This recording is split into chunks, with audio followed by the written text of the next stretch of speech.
السلام عليكم ورحمة الله.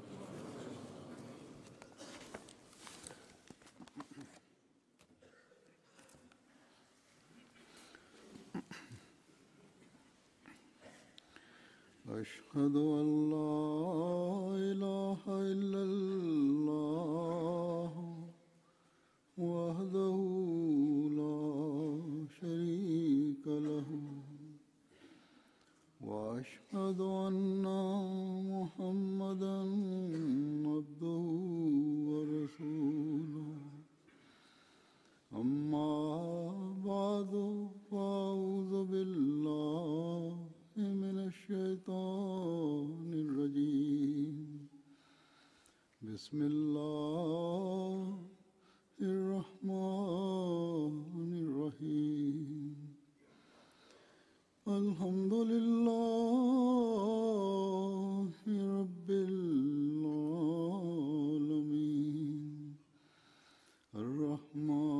الرحمن الرحيم مالك يوم الدين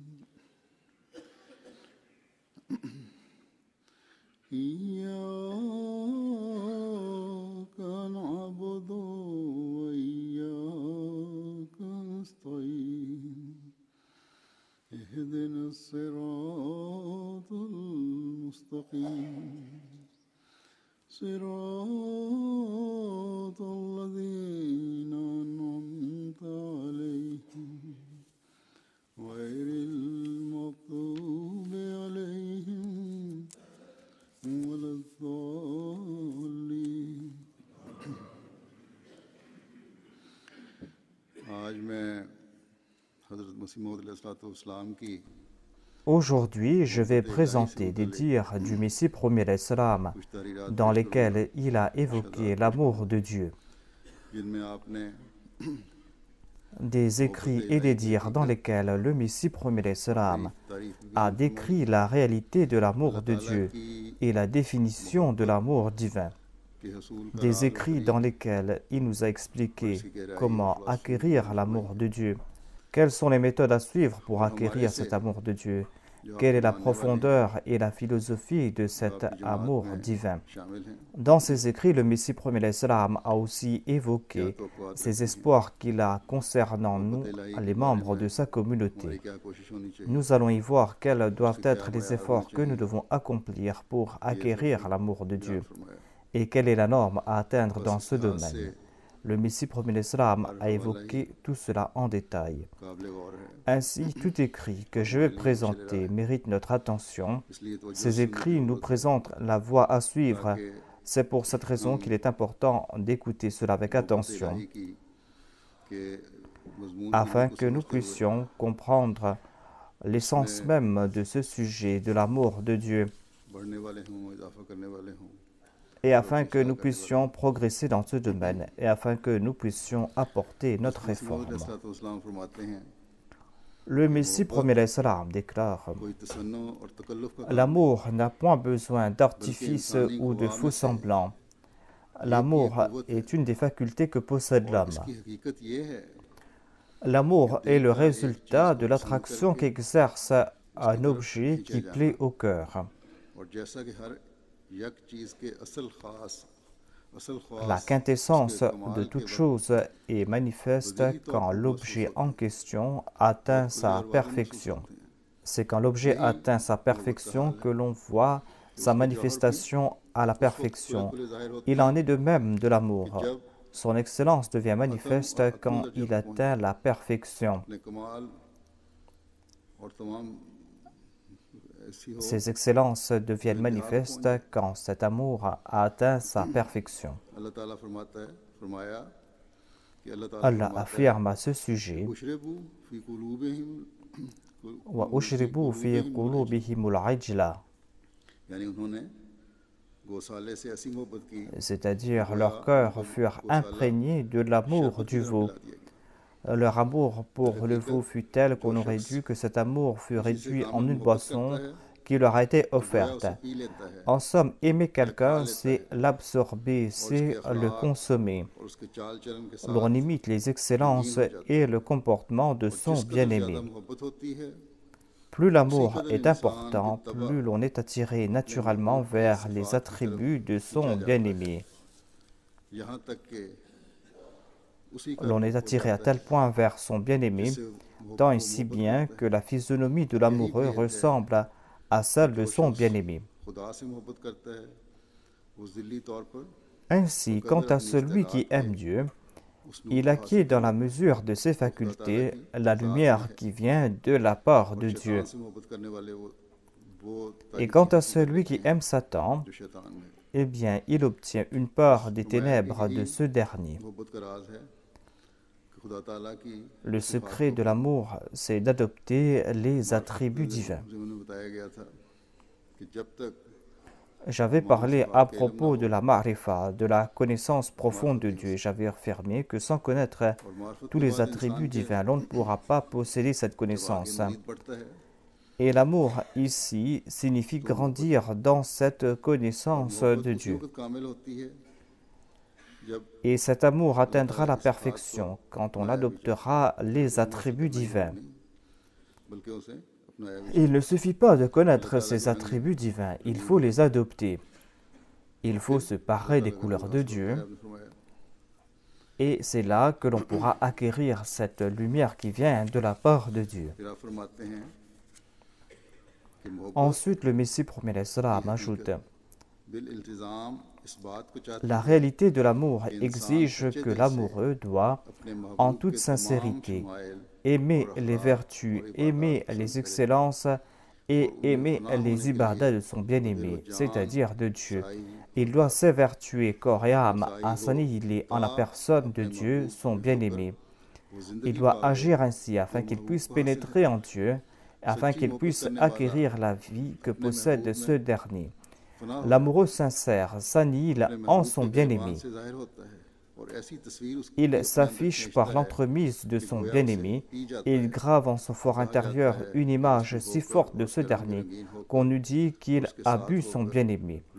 On dit qu'il se fond son bien-aimé, qu'il se pare de sa couleur et qu'il l'accompagne pour se dévoiler aux autres, car en réalité, il s'est perdu en son bien-aimé.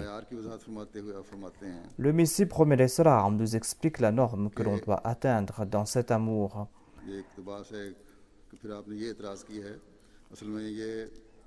Dans ses écrits, ici, le Messie promet l'Islam a répondu à une objection soulevée par le prêtre Fatémassi. Ce prêtre Fatémassi avait écrit au Messie promet l'Islam et en guise de réponse, le Messie promet l'Islam a dit que on soulève cette objection que l'amour des musulmans à l'égard de Dieu n'est pas exempt de leur intérêt personnel. Ils n'ont pas reçu l'enseignement que Dieu est digne d'être aimé en raison de ses excellences. Le Messie promet l'Islam répond en disant que sachez cependant que cette objection s'applique aux évangiles et non au Saint-Coran, car les évangiles en aucun lieu préconisent d'éprouver à l'égard de Dieu un amour personnel et qu'il faut rendre culte à Dieu en raison de cet amour personnel. Mais le Saint-Coran, quant à lui, regorge de ses enseignements. Le Saint-Coran annonce clairement « Fadhkurullaha kadhikrikum aba'akum aw ashadda dhikra ». Ensuite, il est dit « Walladhina amanu ashaddu hubban lillah ». C'est-à-dire, souvenez-vous d'Allah comme vous vous souvenez de vos pères ou même avec une plus grande dévotion. Et les croyants, quant à eux, portent l'amour le plus fort pour Allah. C'est-à-dire, ils aiment Allah plus que leur père, plus que leur mère. Ils aiment Allah plus que leur bien-aimé, plus que leur vie même. Le Saint-Coran affirme aussi « Habbaba ilaykumul imana wa zayyanahu fi qulubikum » Allah vous a rendu la foi chère. Allah vous a rendu chère la foi et l'a rendue agréable à votre cœur. Ensuite, il est dit « Inna Allaha ya'muru bil adli wal ihsani wa ita'i dhil qurba » Ce verset indique nos devoirs envers Dieu et envers autrui. Et Allah a poussé ces deux aspects de cet enseignement à la perfection. Le Messie promet l'Islam affirme qu'il avait évoqué auparavant les devoirs envers autrui en citant un ouvrage précédent.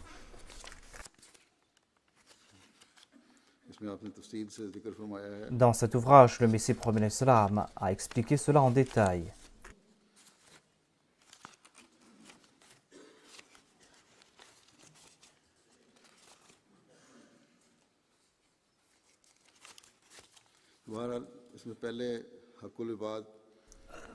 En tout cas, le Messie promet l'Islam avait évoqué nos devoirs envers autrui et il a affirmé que le croyant doit être aussi bienveillant à l'égard des mécréants. Voilà nos devoirs envers autrui. Et les incroyants méritent notre sympathie. Il faut partager leurs souffrances physiques et spirituelles. C'est-à-dire, quelle que soit sa maladie, en dépit d'être un incroyant, qu'il soit malade spirituellement ou physiquement, on doit soutenir cette personne, quelle que soit sa situation, même si c'est un incroyant.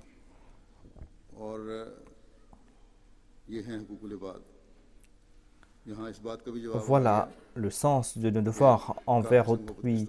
Ici, l'on trouve la réponse à cette question. Comment aimer un mécréant? Certains critiquent notre devise « Amour pour tous » en disant comment cela pourrait être appliqué. Le Messie promet l'Islam nous explique ici que aimer l'incroyant signifie éprouver de la sympathie à son égard, le réformer, subvenir à ses besoins. L'aimer ne signifie pas adopter ses paroles qui ont trait à l'incroyance ou adopter sa foi à lui. Si l'on est un véritable croyant, l'amour signifie ici adopter les bonnes habitudes et les vertus de l'autre, d'adopter les bonnes qualités que possède l'autre. Et si cette personne a de mauvaises habitudes, il faudra le lui expliquer à la lumière de la foi. Aimer signifie éprouver une sympathie générale à l'égard de tout le monde. Aimer ne signifie pas adopter les vices et les mauvaises habitudes de l'autre en disant que nous aimons l'autre. Et à propos de nos devoirs envers autrui, le Messie promet l'Islam ajoute que l'on doit nourrir les affamés, libérer les esclaves, payer les dettes de ceux qui sont endettés et porter les fardeaux de ceux qui s'écroulent sous leur fardeau. Ensuite, il a déclaré qu'en sus d'être équitable, il faut être bienfaisant à l'égard d'autrui, c'est-à-dire faire preuve d'ihsan. Ihsan signifie être bienveillant à l'égard de tout un chacun, sans distinction de religion ou d'origine. Voilà en somme nos devoirs envers autrui. C'est le droit qu'impose l'amour qu'un croyant éprouve à l'égard d'autrui, dans le seul but de désirer le plaisir de Dieu.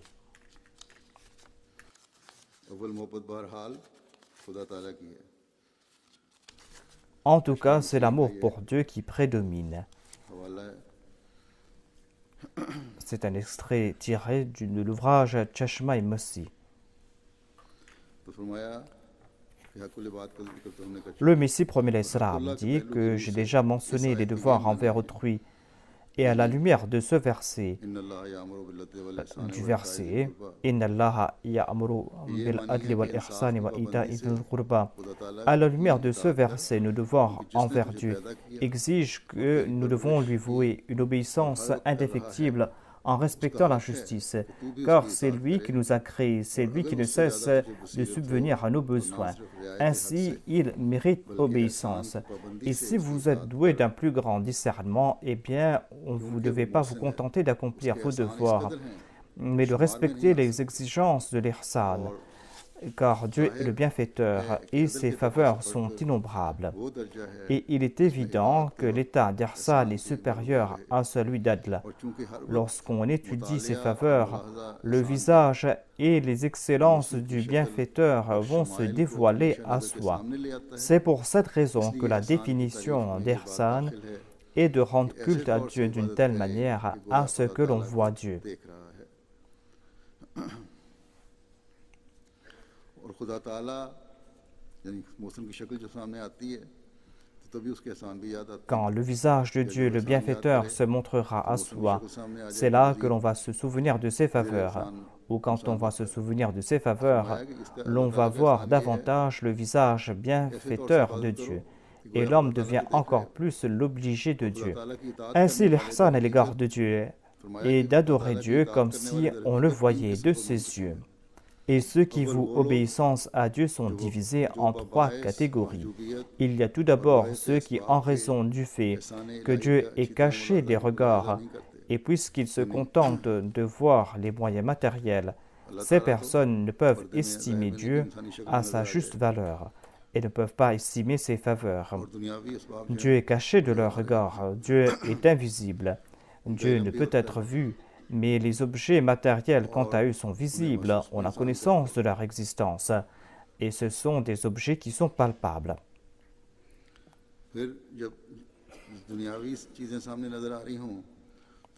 Puisqu'on peut voir ces objets matériels, on se contente de les voir, de les regarder, et l'on oublie que ces objets ont un créateur, c'est-à-dire que Dieu existe, c'est lui qui a créé ces objets. C'est pour cette raison qu'au lieu de se tourner vers Dieu, l'homme commence à aimer davantage ces objets matériels. Ainsi, le Messie premier l'Islam a déclaré qu'il y a 3 catégories de gens. Il y a tout d'abord ceux qui n'étudient pas de près les faveurs divines. Ces personnes ne l'étudient pas parce que Dieu est caché de leur regard et parce qu'ils voient quant à eux les choses matérielles et ces objets matériels les plaisent. Le Messie premier l'Islam ajoute que ces personnes ne possèdent pas l'ardeur qu'il n'y ait quand on étudie la grandeur de ses faveurs. Il n'y a pas non plus cet amour qui s'excite après avoir vu les faveurs grandioses. D'une vision superficielle, ils acceptent les droits de Dieu en tant que créateur. Ces personnes n'acceptent pas les faveurs de Dieu. Mais puisqu'ils possèdent la foi, puisque ces personnes se disent musulmans, ils acceptent en général le droit que possède Dieu en tant que créateur. Ils disent que Dieu nous a créés et nous l'acceptons en tant que tel. Le Messie premier l'Islam déclare que ceux de la première catégorie, ceux qui n'étudient pas en profondeur ces détails concernant les faveurs de Dieu, ne peuvent pas voir le véritable bienfaiteur. Ces gens-là disent que nous acceptons l'existence de Dieu. Nous aimons Dieu, disent-ils. Mais quand ils sont en train de profiter d'un objet quelconque, ils ne sont pas conscients des faveurs de Dieu. Ils se contentent de voir ses moyens matériels, de voir ses avantages qui en découlent. Le Messie premier l'Islam déclare que la poussière de l'adoration de la chose matérielle les empêche de voir dans toute sa plénitude Dieu, Dieu qui est la cause véritable. Les moyens matériels dont profite l'homme l'empêchent de voir Dieu, Dieu qui a créé ces moyens matériels. Ainsi, ces personnes ne peuvent pas voir Dieu parce que ces personnes se contentent de ces moyens matériels. Puisqu'en réalité, ils adorent ces choses matérielles, ils ne peuvent pas voir le visage de Dieu. Ainsi, c'est pour cette raison qu'ils ne peuvent voir dans toute sa splendeur le véritable bienfaiteur, celui qui accorde tout. Dieu est celui qui accorde tout, mais on ne peut voir sa beauté dans toute sa splendeur parce que l'on se tourne vers les choses matérielles. Ainsi, leur connaissance imparfaite s'est jointe à leur dépendance en les moyens matériels. Et c'est pour cette raison qu'ils ne peuvent voir les faveurs divines. Et c'est pour cette raison qu'ils n'éprouvent pas cette affection qui naît quand on témoigne des faveurs divines, des sentiments qui dévoilent le visage du bienfaiteur. Leur connaissance, quant à eux, est floue. La raison en est que, dans une certaine mesure, ils placent confiance en leurs efforts et en leurs moyens matériels. Et d'autre part, par formalité, ils affirment que Dieu est le Créateur et Dieu est le pourvoyeur, et qu'en tant que tel, Dieu a des droits sur eux. Étant donné que Dieu n'impose pas des charges qui dépassent l'entendement de l'homme, c'est pour cette raison que tant qu'ils sont dans cet état, Dieu ne leur exige pas plus que le remerciement. Et dans le verset « Inna Allaha ya'murukum bil adl », Adl signifie cette obéissance. Puisque ces personnes ne possèdent pas une connaissance parfaite, puisque ces personnes acceptent de forme que Dieu est le Créateur et le pourvoyeur, étant donné l'état de leur connaissance, Dieu, dans sa justice, se contente de leur gratitude. Dieu se contente de leur gratitude.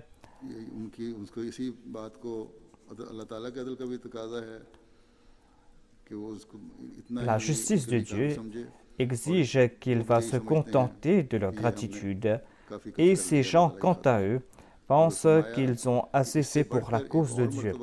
Mais le Messie promet l'Islam dit que la connaissance de l'homme peut atteindre un autre stade. Quand son discernement n'est plus terni par la vision de la chose matérielle, quand il voit la main des faveurs de Dieu partout, l'homme sort des voiles des ressources matérielles et il va attribuer toute chose à Dieu. Ainsi, il ne dira pas, par exemple, que c'est moi qui a irrigué mon champ, ou que j'ai réussi par mes seules compétences, ou que grâce à un tel, j'ai pu atteindre tel objectif, ou que grâce aux soins d'un autre, je suis sorti du danger. Toutes ces idées n'auront aucune valeur à ses yeux. Toutes ces idées seront insignifiantes et il ne verra une seule personne, une seule puissance et un seul bienfaiteur. Et c'est là qu'avec clairvoyance, une clairvoyance qui ne sera pas souillée par la moindre trace de polythéisme, grâce à cette vision limpide et avec certitude, il va voir Dieu. Et quand il adore son bienfaiteur, il ne le considère pas invisible. Au contraire, il le considère présent. C'est ainsi qu'il adore Dieu et le Saint-Coran a qualifié cette ibadah d'Ihsan. Voilà le sens d'Ihsan selon les dires du Saint-Prophète Mohammed lui, recueilli dans Sahih Bukhari et Sahih Muslim. Et après ce stade, on atteint un autre stade de Ita idil Qurba.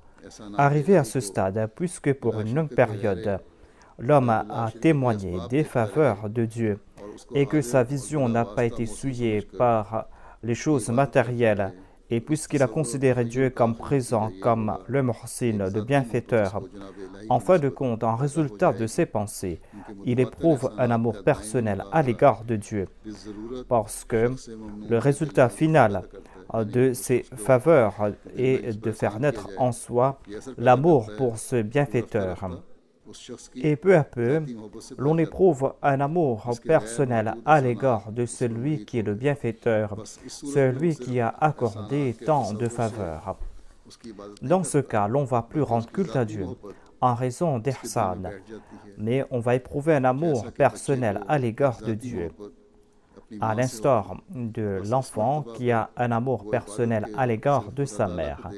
Ainsi, lorsqu'il commence à rendre culte à Dieu, il ne se contente pas de regarder Dieu, mais il voit Dieu en tant qu'un amoureux et il tire plaisir de cette vision. Il se débarrasse de ses intérêts personnels et éprouve un amour personnel à l'égard de Dieu. Et ce stade a été qualifié de Ita idil Qurba par Dieu. Ceci a été indiqué dans ce verset.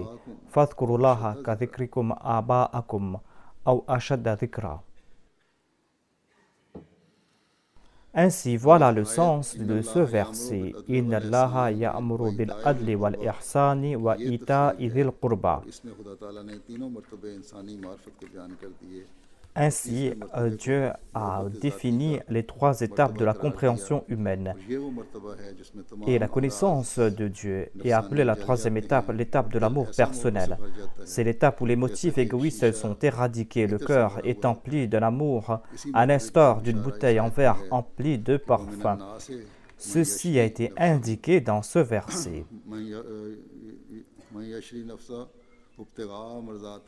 ومن الناس من يشري نفسه ابتغاء مرضات الله والله رؤوف بالعباد. Il en est de ces croyants qui sont prêts à sacrifier leur vie pour la cause de Dieu, pour avoir son plaisir. Et Allah est compatissant envers ses serviteurs. Il est dit aussi, Bala man aslama wajhahu lillahi wa huwa muhsinun falahu ajruhu 'inda rabbih wa la khawfun 'alayhim wa la hum yahzanun. Quant à ceux qui vont se consacrer entièrement à Dieu, quant à ceux qui vont se souvenir de ses faveurs de Dieu et qui vont l'adorer comme s'ils sont en train de le voir, ces gens auront le salut, ces gens auront la récompense de leur Seigneur, ces gens ne seront point dans la crainte ni dans l'affliction. Ainsi c'est Dieu et l'amour de Dieu qui devient l'objet de leur désir et les bénédictions de Dieu et leur récompense. Il est dit dans un autre verset, وَيُطْعِمُونَ الطَّعَامَ عَلَى حُبِّهِ مِسْكِينًا وَيَتِيمًا وَأَسِيرًا إِنَّمَا نُطْعِمُكُمْ لِوَجْهِ اللَّهِ لَا نُرِيدُ مِنْكُمْ جَزَاءً وَلَا شُكُورًا.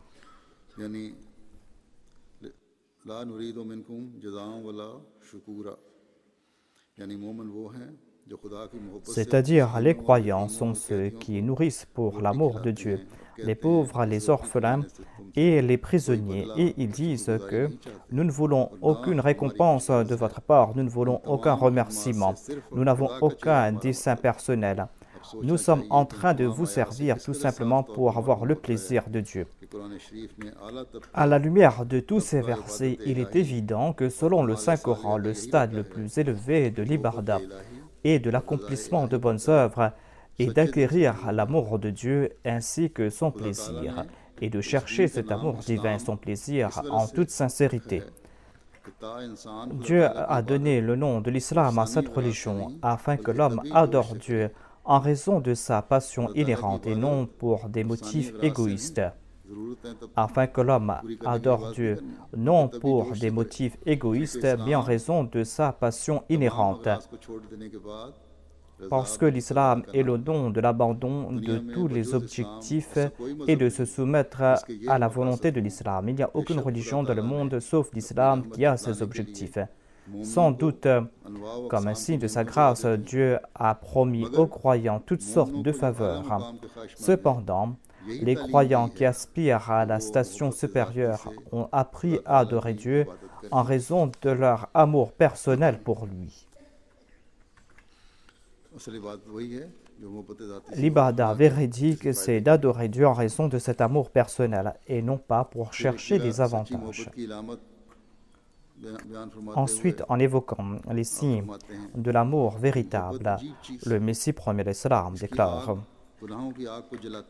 l'amour est une chose merveilleuse, son feu consume le feu du péché et éteint la flamme de la désobéissance.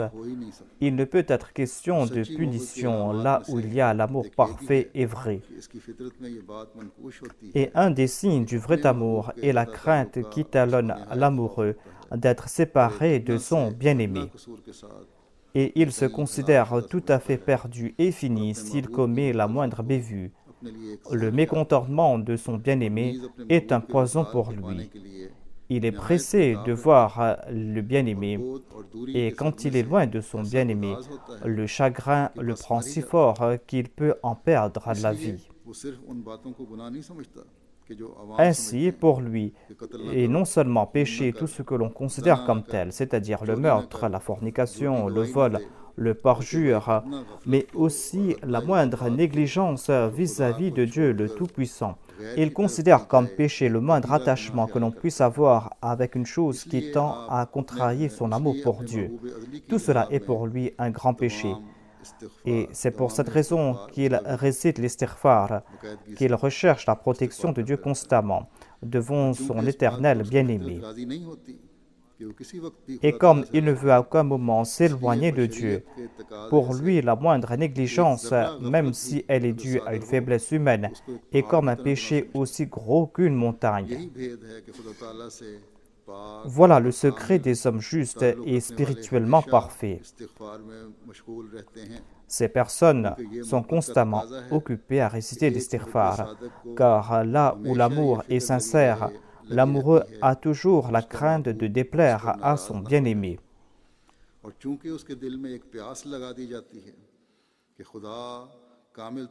Et comme il aspire au plaisir de Dieu sous sa forme la plus complète, il ne se contente même pas si Dieu lui dit qu'il est content de lui. Et il ne va pas se contenter de cela. Il est à l'instar de l'ivrogne qui se met à boire verre après verre et qui ne cesse de demander encore. Il en est de même avec celui dont l'amour déborde. Il aspire à plaire à Dieu de plus en plus. Si Allah a déclaré qu'il est content de lui, il ne se contente pas de cela. Il cherche le plaisir de Dieu. Cette annonce de la part de Dieu le pousse à adorer Dieu davantage, à demander pardon pour ses péchés davantage. Et il essaye de se tourner davantage vers Dieu. Ainsi, l'amour qui augmente mène à une augmentation de la récitation de l'istighfar. C'est la raison pour laquelle ceux dont l'amour pour Dieu est au comble récitent l'istighfar continuellement. Pour reconnaître un homme sans péché, voyez s'il est le plus occupé à réciter l'istighfar. Istighfar signifie réellement chercher le secours de Dieu afin de se débarrasser des défauts et des infirmités ou des faiblesses auxquelles on est sujet du fait que malheureusement on est des hommes, afin que par la grâce d'Allah, ces infirmités ou faiblesses demeurent cachées et ne soient pas exposées au monde extérieur. Le sens de l'istighfar a été élargi, étendu pour le bien du commun des mortels. Et l'istighfar a aussi pour sens la recherche de la protection contre les effets destructifs et les mauvaises conséquences de ces défauts. L'istighfar signifie aussi la recherche de la protection contre les effets destructifs et les mauvaises conséquences de ces défauts ici-bas et dans l'au-delà. La source du vrai salut est donc l'amour de Dieu, un amour personnel pour lui, et le fait que l'on soit attiré vers Dieu en toute humilité et du fait que l'on récite constamment l'istighfar. Quand on atteint le point culminant de l'amour, quand on a sublimé tout sentiment égoïste dans le feu de l'amour, alors l'amour de Dieu pour l'homme descend sur le cœur de l'homme, et cet amour vous secourt contre les maux de la vie terrestre et vous protège de ces maux de la vie terrestre. Et on prend la couleur de la sainteté du Dieu Al-Hayy Al-Qayyum et on devient plutôt le zil ou l'ombre des attributs divins. Alors on devient celui qui manifeste la gloire de Dieu.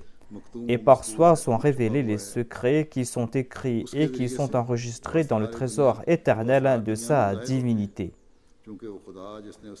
Il en est ainsi, car Dieu, celui qui a créé ce monde, n'est pas avare, et ses bénédictions sont perpétuelles, et ses attributs et ses qualités ne sont jamais en suspens. Ensuite, le Messie premier salam nous explique que l'on ne pourra pas se débarrasser de ses péchés, l'on ne pourra pas accomplir de bonnes œuvres sans acquérir l'amour de Dieu. Il déclare à ce sujet: le péché est un poison qui surgit lorsque l'homme ne prête plus obéissance à Dieu, lorsqu'il s'écarte de l'amour ardent pour Dieu et de son doux souvenir. L'état de la personne dont le cœur est dénué d'amour à l'égard de Dieu ressemble à cet arbre déraciné, incapable d'absorber l'eau de la terre et qui se dessèche et se flétrit de jour en jour. Telle une sécheresse qui sévit, le péché gagne peu à peu de l'emprise sur le cœur de l'intéressé. La loi naturelle de Dieu prescrit 3 remèdes contre cette sécheresse. Telle une sécheresse qui sévit, le péché gagne peu à peu de l'emprise sur le cœur de l'intéressé. Et la loi naturelle de Dieu a prescrit 3 remèdes contre cette sécheresse. Premièrement, l'amour. Deuxièmement, l'istighfar, qui signifie le désir de réprimer et de couvrir. Car tant que les racines de l'arbre seront fermement implantées au sol, il y aura de fortes chances que les branches seront verdoyantes. Le 3e remède est la torba, c'est-à-dire se pencher en toute humilité vers Dieu, afin de se désaltérer à cette source salvatrice et vivifiante, et de se rapprocher de Dieu et de s'extirper des ténèbres du péché en accomplissant des actes méritoires. c'est-à-dire il faut se débarrasser de ses péchés. Et pour cela, il faut accomplir de bonnes œuvres. Et pour accomplir de bonnes œuvres, pour se débarrasser de ses péchés, comme il a été dit auparavant, il faut faire naître en soi cette volonté. C'est ce que j'ai dit dans un de mes précédents sermons. Il est important de faire naître en soi la volonté. Il est important de faire naître en soi la connaissance et cette force agissante. Et c'est ainsi que l'on pourra se débarrasser de ces voiles du péché. C'est ainsi que l'on pourra aussi accomplir de bonnes œuvres. Et c'est ainsi que l'on pourra se débarrasser de ses vices et de ses maux. Le Messie promet salam déclare que la torba n'est point un exercice verbal. Elle doit être perfectionnée grâce aux bonnes œuvres. La torba sera parfaite lorsque l'on va accomplir de bonnes œuvres. En fait, toutes les bonnes œuvres sont accomplies afin de parfaire la torba, car l'on veut se rapprocher de Dieu. Voilà le premier sens. La prière est la torba, car grâce à la prière, l'on essaie de se rapprocher de Dieu. C'est pour cette raison qu'en ayant créé l'homme, Dieu lui a donné le titre de Ruh, ou d'esprit. Il porte le titre de Ruh car son véritable bonheur et sa paix résident dans la reconnaissance et l'amour de Dieu et de se soumettre à lui. L'homme est aussi appelé Nafs car il cherche l'union avec Dieu. Il porte le titre de Ruh car son véritable bonheur et sa paix résident dans la reconnaissance de Dieu. Et l'homme porte le titre de Nafs car il a l'aptitude à s'accrocher à Dieu. Il cherche l'union avec Dieu. Le Messie promet salam a déclaré que Dieu a appelé l'homme Ruh. Il a cet esprit car son bonheur véritable, sa paix réside dans la reconnaissance et l'amour de Dieu et le fait de se soumettre à lui. Le titre Ruh que porte l'homme, qui signifie l'esprit, signifie qu'il doit vouer obéissance à Dieu. Il porte aussi le titre de Nafs parce qu'il doit établir cette relation avec Dieu. Il a cette aptitude à s'unir à Dieu. Celui qui aime Dieu est comme un arbre solidement ancré dans le sol. Voilà le bonheur ultime de l'homme.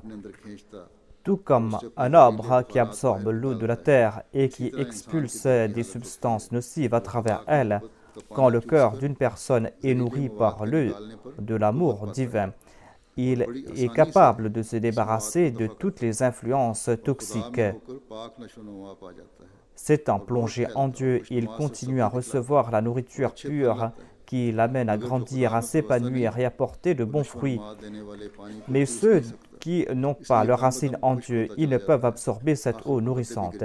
Ils deviennent de plus en plus secs, peu à peu, ils perdent leurs feuilles et il ne reste que des branches nues. Ainsi, puisque l'aridité du péché résulte de l'aliénation, la solution évidente est l'établissement d'une relation solide avec Dieu. Il faut établir cette relation avec Dieu et c'est ainsi que l'on pourra se débarrasser de ses péchés. Sinon, on sera comme cet arbre qui est sèche et qui n'a aucune spiritualité. Voilà ce que nous enseigne la loi de la nature. Et Dieu a indiqué cela en disant « Ya ayatuha nafsul mutma'inna » ترجعي إلى ربك راضية مرضية فادخلي في عبادي وادخلي جنتي. Ô âme qui est en paix avec Dieu, retourne vers ton Seigneur. Ton Seigneur est content de toi, toi tu es content de lui. Sois parmi mes serviteurs choisis, entre dans mon paradis. Ainsi dit le Messie promet salam, un amour ardent et passionné pour Dieu est par conséquent le seul remède efficace pour se débarrasser du péché. Les actes de piété qui résultent de cet amour ont pour but d'éteindre le feu du péché. Car lorsque l'homme accomplit de bonnes actions pour l'amour de Dieu, il témoigne ainsi de son amour pour lui. La première étape de l'amour est que l'on doit préférer Dieu à toute chose et de préférer Dieu à sa vie même. Voilà la première étape de l'amour qui peut être assimilée à cet arbre qui a été planté dans la terre. Et la deuxième étape est l'istighfar. L'istighfar par lequel l'homme a peur que de se séparer de Dieu et d'exposer ses faiblesses humaines. Et cela peut être comparé à un arbre qui a fermement pris racine dans le sol. La troisième étape est la torba. La torba, la repentance qui ressemble à cet arbre qui porte ses racines tout près de l'eau et qui suce cette eau à l'instar d'un enfant.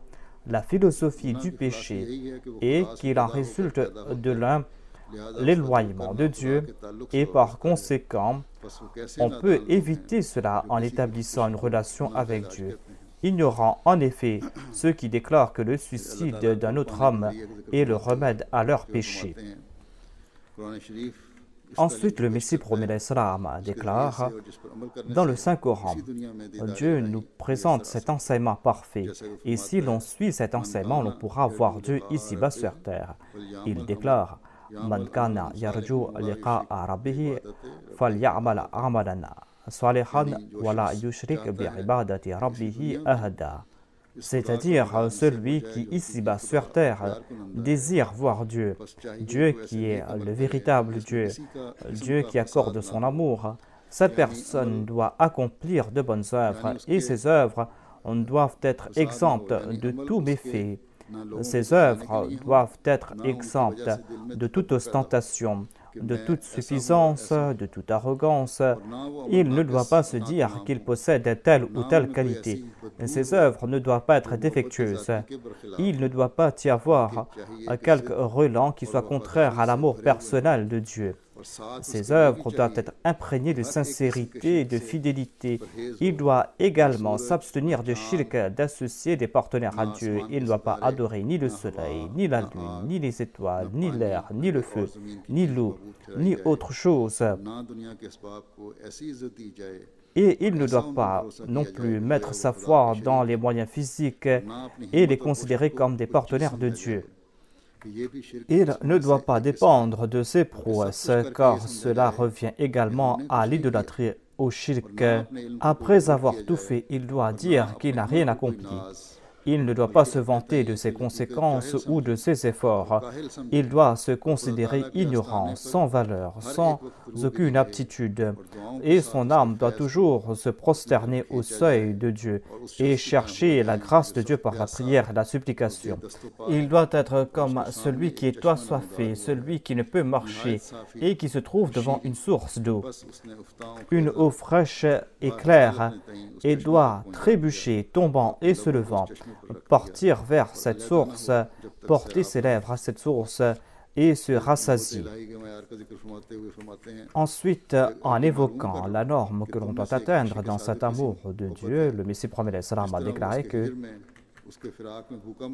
si vous découvrez que vous avez la capacité d'aimer comme un vrai et ardent amoureux qui endure la faim, la soif quand il est séparé de son bien-aimé, qui endure tout et qui ne se soucie pas de sa nourriture, de son boisson et de son corps, eh bien vous devez être ainsi à l'égard de Dieu et vous devez agir en ce sens et vous perdre dans cet amour. L'homme est heureux s'il meurt dans cet état. Nous sommes intéressés par l'amour personnel et non par des révélations et des visions. Les gens demandent si on a reçu des révélations et des visions. La chose essentielle, c'est l'amour personnel. On ne doit pas dénombrer ses rêves et ses visions. Le Messie promet l'Islam déclare qu'un ivrogne boit verre après verre d'alcool et en tire plaisir. De même, vous devez boire de cet amour personnel de Dieu. Un ivrogne n'est jamais satisfait et vous devez vous aussi jamais vous rassasier. Vous ne devez jamais revenir en arrière tant que vous n'avez pas atteint ce stade de l'amour où vous pourrez être qualifié d'un véritable amant. Vous devez marcher et aller de l'avant et ne jamais écarter de sa bouche cette coupe. Vous devez être désespéré, inquiet pour Dieu. Et si vous n'avez pas atteint ce stade, eh bien vous ne serez d'aucune utilité. L'amour de Dieu doit être tel que rien d'autre ne doit avoir importance à vos yeux. Ne succombez pas à la tentation, n'ayez peur de rien et n'ayez aucune crainte. Ensuite, le Messie promet l'Islam, quand l'homme est complètement en paix avec Allah et qu'il n'a pas de plainte, et à ce moment, il développe un amour personnel pour Dieu. Quand on est en paix avec Dieu et quand il n'y a pas de plainte et de doléances, c'est là que l'on fait naître cet amour personnel. Et tant qu'il n'y a pas cet amour personnel, la foi est en grand danger. Lorsqu'on va faire naître cet amour personnel à l'égard de Dieu, eh bien, l'on sera à l'abri des attaques de Satan. L'on doit atteindre ce stade d'amour personnel grâce à la prière. Tant que l'homme n'a pas fait naître cet amour personnel, il sera toujours sous le joug de la nafs ammara, de cette âme qui incite au mal, et sera pris au piège par elle. Et quant à ceux qui sont sous l'emprise de la nafs ammara, de cette âme qui incite au mal, eh bien ces personnes aiment ce bas monde et sont loin de l'au-delà et ne se soucient pas de l'au-delà. Ces gens sont en grand danger, dit le Messie promet salam. Et quant à ceux qui sont sous l'influence de la nafs al-lawwama, sont d'une part les amis de Dieu à un moment et à un autre moment, ils sont les amis de Satan. Il y a cette fluctuation dans leur comportement. Il n'y a pas une certaine permanence dans leurs œuvres, car ils se battent contre leur nafs. Des fois, ils remportent la victoire, des fois, ils sont vaincus. Cependant, ces gens sont à un bon poste, car d'une part, ils accomplissent de bonnes œuvres et ils ont la crainte de Dieu au cœur. Mais quant à celui qui a atteint la nafs mutma'inna, il est triomphant, il est hors de tout danger et atteint le lieu de paix, se trouve dans cet havre de paix où Satan ne peut l'atteindre. Ensuite, le Messie promet l'Islam déclare que le croyant est comme l'amoureux ardent. Sa passion pour son bien-aimé qui est Dieu est une dévotion totale, est un amour et une grande sincérité.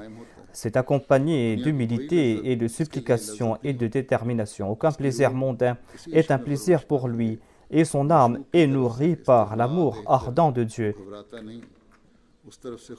Il n'est pas perturbé si son bien-aimé est au-dessus de tout. Il ne perd pas courage quand il éprouve le silence et l'absence de son bien-aimé. Au contraire, il ne cesse d'avancer.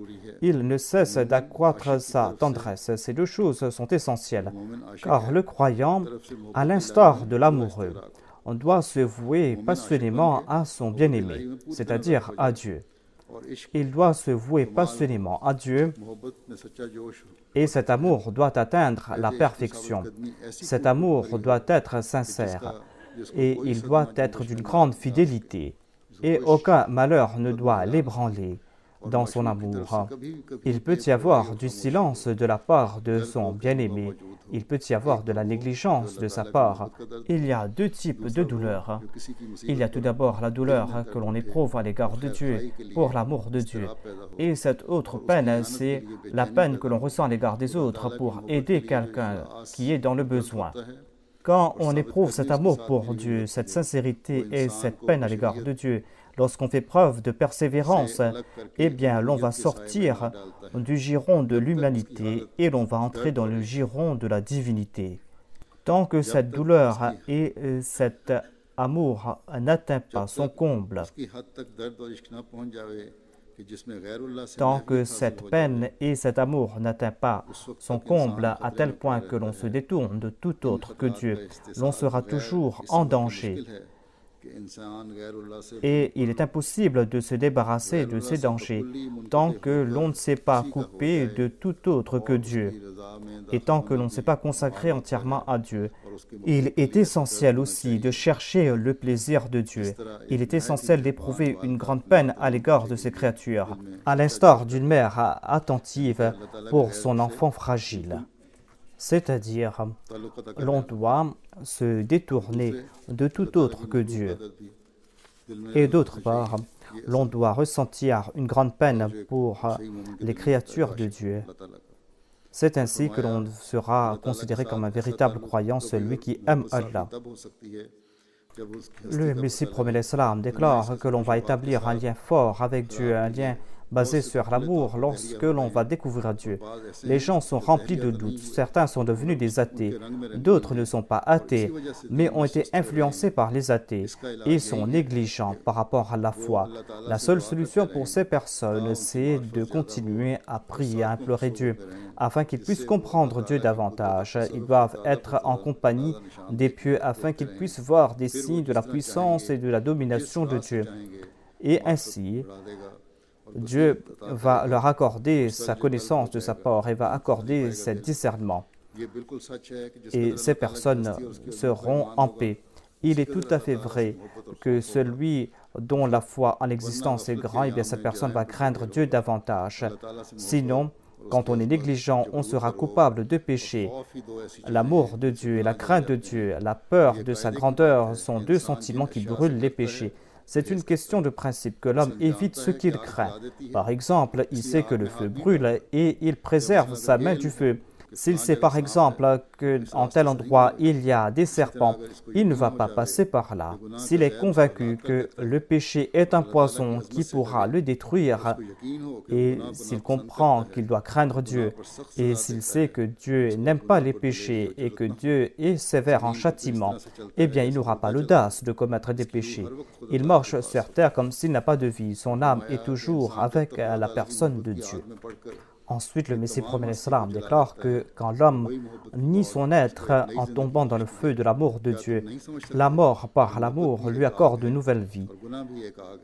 Ne savez-vous pas que l'amour est un feu et le péché aussi est un feu, et le feu de l'amour divin éteint le feu du péché. C'est là la racine du salut. Ensuite, le Messie promet l'Islam prodigue des conseils aux membres de sa Jamaat. Il a déclaré que c'est de façon miraculeuse et non ordinaire que Dieu sauve de la calamité les personnes véritablement pieuses. Le fourbe ou l'ignorant peut prétendre à la piété, mais seul est Muttaqi, celui qui est confirmé comme tel par Dieu. Tout un chacun peut se flatter d'aimer Dieu, mais seul celui dont l'amour est attesté au ciel l'aime vraiment. Qui que ce soit peut avancer que sa religion est vraie, mais seul celui qui reçoit la lumière en ce monde-ci a raison et sa religion est vraie.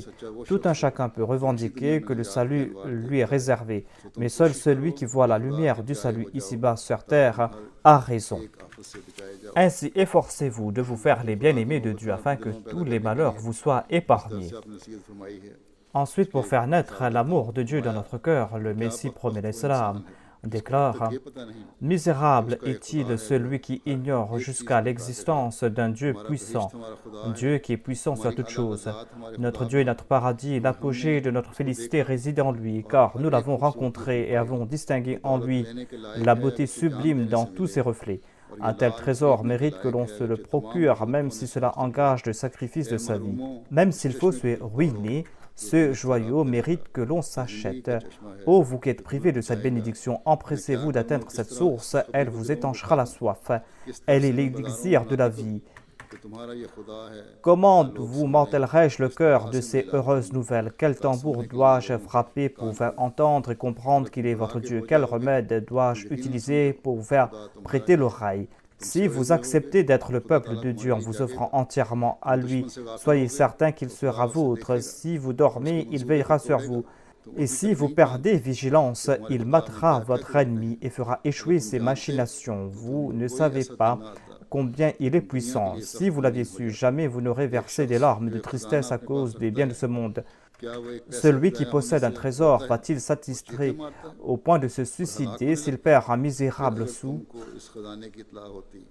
Si vous pouviez réaliser que c'est l'heureuse fortune d'avoir un Dieu qui fera le nécessaire à chaque fois que vous êtes dans le besoin, vous ne vous laisserez pas tant ronger par la concupiscence. Dieu est un trésor précieux, appréciez-le, car il va vous apporter son aide. Sans lui, vous ne valez rien, vos ressources, vos plans ne servent à rien. N'imitez pas le peuple qui s'est rendu totalement dépendant des moyens matériels. Il est tel le serpent qui se nourrit de poussière, tel le chien ou le vautour qui se festoie de charogne. Ce peuple est très éloigné de Dieu. Il adore les humains, mange le porc, boit le vin, comme si c'était de l'eau. Il est tel le mort parce qu'il place une confiance excessive dans les moyens matériels et estime qu'il n'est pas nécessaire de solliciter auprès de Dieu la force. Tel le pigeon qui quitte son nid pour prendre son envol, la lèpre leur a rongé le fort intérieur et il n'en reste rien. Ainsi, méfiez-vous donc de cette lèpre du culte matériel. Ensuite, le Messie prophète sallam dit « Faites de grands efforts pour reconnaître le Dieu, car cela est la voie du salut réel et de la délivrance véritable. Dieu se manifeste à celui qui le cherche en toute sincérité. Il se manifeste à celui qui devient sien. Le cœur qui s'est purifié devient son trône. Et cette langue qui est exempte de toute vulgarité, de tout mensonge, devient le représentant de sa révélation. Et toute personne qui se consacre entièrement à son plaisir devient une manifestation de ses pouvoirs miraculeux. Qu'Allah fasse que nous puissions atteindre ces normes, que nous puissions être à la hauteur des attentes du Messie premier l'Islam, qu'Allah nous accorde la possibilité de nous consacrer sincèrement à Dieu, d'éprouver un amour sincère à son égard et de faire de cette quête de l'amour divin une partie intégrante de notre vie et que nous puissions mériter son paradis.